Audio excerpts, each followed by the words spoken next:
Practiquemos your listening comprehension.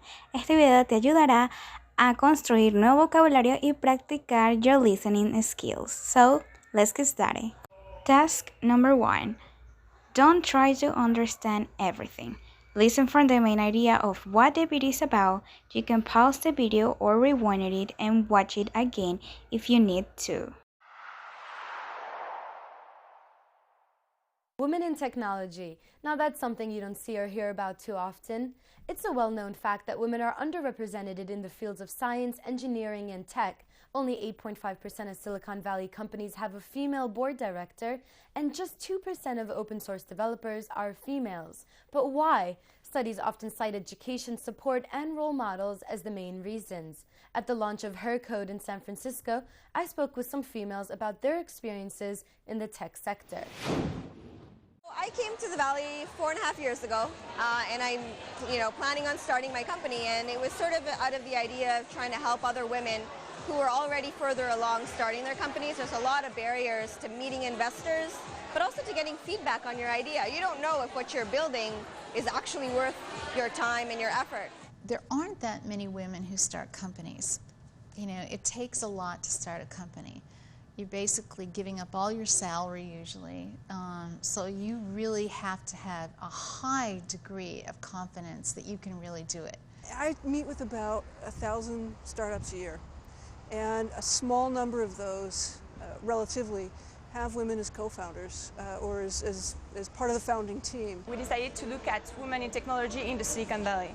And we found some scary things, such as only 4.3% of companies raising money are led by women. I think there have been a lot of women building companies and working as entrepreneurs all this time, and they go unnoticed often because they're not taking a traditional path of venture fundraising. They're building their business in a much more bootstrapped way. Now, I'm not in the software industry per se, even though we only do software investments. I'm in the venture industry.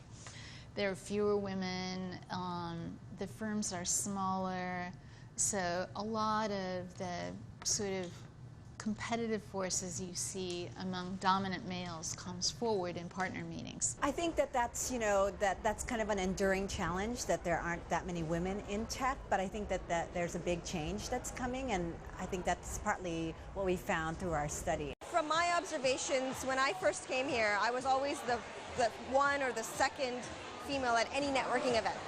And now I'm seeing a change. I'm seeing more women come. Often when there is a woman in the room, it's in a marketing role or a public relations role, but that's changing, and it's starting to change, I think, more quickly, and that's very exciting to see. According to a new report conducted in Silicon Valley by Orange, the adoption of social media by young girls may reverse the long-standing absence of women in a male-dominated industry. In the past, this problem of women in tech and women in the STEM fields has been looked at in terms of historical factors or cultural factors, as well as what the government might do, but people haven't really looked at technology itself and what role technology plays. 70% of 15 to 17-year-old girls are on a social network site.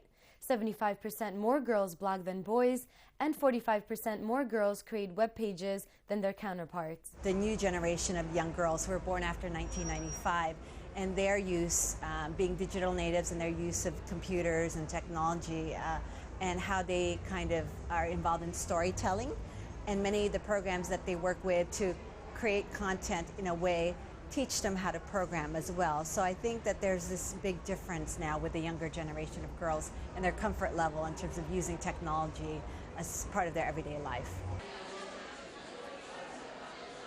And one way we helped was to host a Ruby on Rails workshop day, where for free women can learn about Ruby on Rails programming language. We were the host of 85 women who took the class during one day on Saturday. Childcare was provided, as well as food and just easy parking, and we realized there was a waiting list. Every year we do the startup competition, and it's open to startups in alpha or beta with one female co-founder anywhere in the world. So you can apply online, you can have the opportunity to meet some high-profile investors, you can learn more about your idea, whether it's good or it needs improvement. So I would encourage anyone who has some sort of idea to build it in time and apply next year. answer the following questions about the report. Recuerda enviarme las respuestas al privado. Smell you later.